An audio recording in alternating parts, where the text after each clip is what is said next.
கருப்பு உளுந்து வறுத்து நீங்கள் வச்சு சுக்கும் போட்டு வறுத்து வச்சுக்கிட்டிங்கன்னா, அரைச்சி வச்சுக்கிட்டிங்கன்னா கஞ்சி வச்சு குடிக்கலாம். இது வந்து லேடிஸ்க்கு ரொம்ப நல்லது. இடுப்பு வலி வராது. பேக் போனுக்கு வந்து நல்ல ஸ்ட்ரென்த்து உங்களுக்கு இந்த கருப்பு உளுந்து. வயசுக்கு வந்த பிள்ளைங்க இதுகளுக்கெல்லாம் நீங்கள் அடிக்கடி வந்து இந்த மாதிரி செஞ்சு கொடுக்கும்போது அதுகளுக்கெல்லாம் வந்து இடுப்பு வலி இதெல்லாம் வராதுங்க உங்களுக்கு. இந்த சுக்கு போட்டு நீங்கள் வறுத்து வச்சுக்கணும். வறுக்கிற பக்குவம் வந்து என்னன்னா, உங்களுக்கு கூட வந்து வெள்ளை உளுந்து கொஞ்சம் வந்து போட்டிருக்கேன் நான். அந்த வெள்ளை உளுந்து செவந்ததுன்னா தெரியுதுங்களா, அந்த வெள்ளை உளுந்து வெள்ளையா அந்த வெள்ளை உளுந்து சும்மா ஒரு 5-6 அள்ளி உள்ளே போட்டிங்கன்னா, அந்த வெள்ளை உளுந்து செவந்ததுன்னா உங்களுக்கு வந்து அதுவும் வறுத்துரும். அதான் பக்குவங்க. இதை வறுத்து வச்சுக்கிட்டு நீங்கள் பவுட்ரு பண்ணிவிட்டு கருப்பட்டி பால் ஊற்றி கருப்பட்டி போட்டு காய்ச்சி, நான் காய்ச்சும் போது உங்களுக்கு காட்டுறேங்க. கொஞ்சம் தேங்காய் தெரிய போட்டு சாப்பிட்லாம். களியாகவும் கிண்டி சாப்பிட்லாம். இது நீங்கள் சும்மா ஒரு டம்ளர் ஒரு 11 மணி போல் நீங்கள் ஒரு கஞ்சியாட்ட காய்ச்சி ஒரு டம்ளர் குடிச்சிக்கிட்டிங்கன்னா நல்ல எனர்ஜியாக இருக்கும். நல்லாவும் இருக்கும் உங்களுக்கு. நல்லா உடம்பு பேக் போன் வந்து பின்னாடி வந்து நல்லா ஸ்ட்ரென்த் ஆகும். லேடிஸ்க்கு வந்து பேக் போன் தான் ஸ்ட்ரென்த்தாக இருக்கணும். எதனாலன்னா நம்ம குழந்தை பெற்றுக்குவாங்க. அதனால் இப்போ இருந்தே நீங்கள் வந்து வயசுக்கு வந்த பிள்ளைகளுக்கெல்லாம் அப்போ இருந்தே கொடுத்துக்கிட்டே வந்தீங்கன்னா அவங்களுக்கு பேக் போன் வந்து ஸ்ட்ரென்த்தாக நல்லாயிருக்கும். அவங்களுக்கு நாளைக்கு டெலிவரி அப்போ வந்து சிரமங்கள் இல்லாமல் இருக்கும். இந்த மாதிரி உணவுகளை எல்லாம் அடிக்கடி சேர்த்துக்குங்க. இதெல்லாம் யாருமே யாராவது ரேராக செய்கிறாங்கங்க. இதெல்லாம் வந்து அடிக்கடி செய்து அரைச்சி வச்சுக்கிட்டிங்கன்னா நீங்கள் வாட்டில் சாயங்காலம் டைம் வந்ததுன்னா பிள்ளை ஸ்கூல்லேருந்து வந்ததுங்கன்னா கொஞ்சம் ஒரு கப்பை காய்ச்சி குடிச்சுக்குங்க. நாங்கள் இதில் அவ்வளோ சத்து இருக்குங்க. இந்த கருப்பு உளுந்தில், பொட்டு இல்லாத உளுந்தில் இதில் அவ்வளோ சத்து இருக்குது. நான் உங்களுக்கு கஞ்சி வைக்கும்போது காட்டுறேங்க. இந்த சுக்கை வறுத்தம்லங்க, அந்த சுக்கை வந்து இதுக்குள்ளே போட்டு தட்டிட்டு உள்ளே போடுங்க மிக்சியில், இல்லைன்னா அரைப்படாது. தட்டிட்டு அப்புறமா இதில் போட்டுக்குங்க. தட்டிட்டு அப்புறம் உளுந்தோடு போட்டு அரைங்க.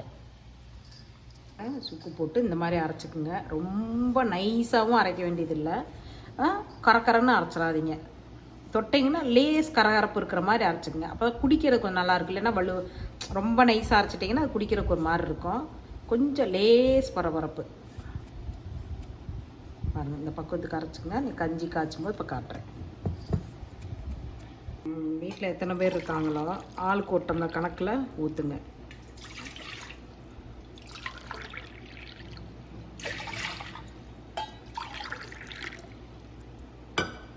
தண்ணி ஊற்றிட்டு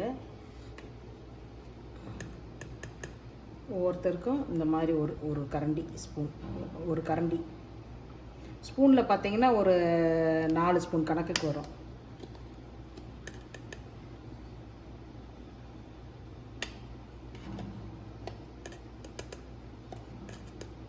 நான் 3 கரண்டி போட்டிருக்கேன். அதில் உங்களுக்கு கொலன்னு வேணும்னா கொலன்னு கொஞ்சம் எச்சா போட்டுக்குங்க. ஏன்னா தண்ணியாட்ட வேணும்னா தண்ணியாட்ட கொஞ்சம் கம்மியாக குறைச்சிக்குங்க. நல்லா கரைச்சி விட்டுட்டு அடுப்பில் வைங்க. கட்டிலாம் கரைச்சிட்டு அதுக்கப்புறம் அடுப்பில் வைங்க. இது கருப்பட்டிங்க. தண்ணியில் போடுறேன் கருப்பட்டியை. ஏன்னா ஏதாவது மண்ணுக்குன்னு இருந்ததுன்னா நம்ம வடித்து ஊற்றிக்கலாம். இது வந்து நல்ல ஒரிஜினல் கருப்பட்டிங்க. பார்த்தாலே தெரியும் கருப்பாக இருக்கும் உங்களுக்கு. இந்த மாதிரி நல்ல கருப்பட்டி, ஒரிஜினல் கருப்பட்டி வாங்கி போடுங்க. கருப்பட்டியில் அவ்வளோ சத்து இருக்குதுங்க. இரும்பு சத்து அவ்வளோ இருக்குது. இந்த திக்னஸ்க்கு காய்ச்சிக்கிங்க குடிக்கிறதுக்கு. இதில் வந்து நம்ம கருப்பட்டி பாகு வந்து எவ்வளோ வேணுமோ, இனிப்பு எவ்வளோ தேவையோ அது தேவைக்கு நம்ம ஊற்றிக்கலாம்.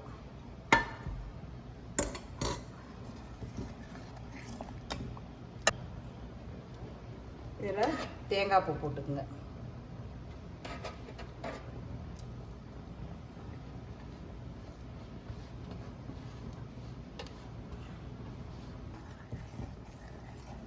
இதெல்லாம் கூட டெய்லியுமே குடிக்கலாங்க. இதெல்லாம் தப்பே இல்லை.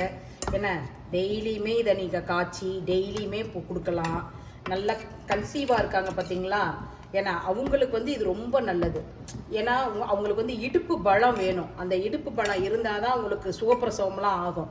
அப்போ இதெல்லாம் இந்த கஞ்சியெலாம் நீங்கள் காய்ச்சி கொடுத்துக்கிட்டே இருந்தீங்கன்னா அவங்களுக்கு வந்து ரொம்ப நல்லா ஹெல்ப்ஃபுல்லாக இருக்குது. அதனால தான் உங்களுக்கு வந்து குழந்தைய பொண்ணு வந்து ஏஜ் அட்டன் பண்ணதுலேருந்தே நீங்கள் இதெல்லாம் வந்து டெய்லியும் கொடுங்க அப்படின்னு சொல்கிறது. அதுங்களுக்கு வந்து எப்போ அது குடிச்சிட்டு இருக்க உங்களுக்கு வந்து பேக் போன்லாம் ஸ்ட்ராங் ஆகிக்கும், ஸ்ட்ரென்த் ஆகிக்கும், இடுப்பு வலி வராது. எல்லாம் இடுப்பு வலிக்குது வலிக்குதுங்கிற லேடிஸ்லாம் இது மாதிரிலாம் செஞ்சு சாப்பிடுங்க. இனிப்பு எப்படி இருக்குன்னு பார்த்துட்டு செக் பண்ணிக்கிட்டு இன்னும் வேணா இனிப்பு கொஞ்சம் கலந்துக்குங்க. இனிப்பு கொஞ்சம் கம்மியாக குடிக்கிறனால குடிங்க. இது நீங்கள் வந்து உப்பு போட்டும் குடிக்கலாம். இது எப்படி வேணாலும் குடிக்கலாங்க. உப்பு போட்டு குடிக்கிறதுனாலும் குடிக்கலாம்.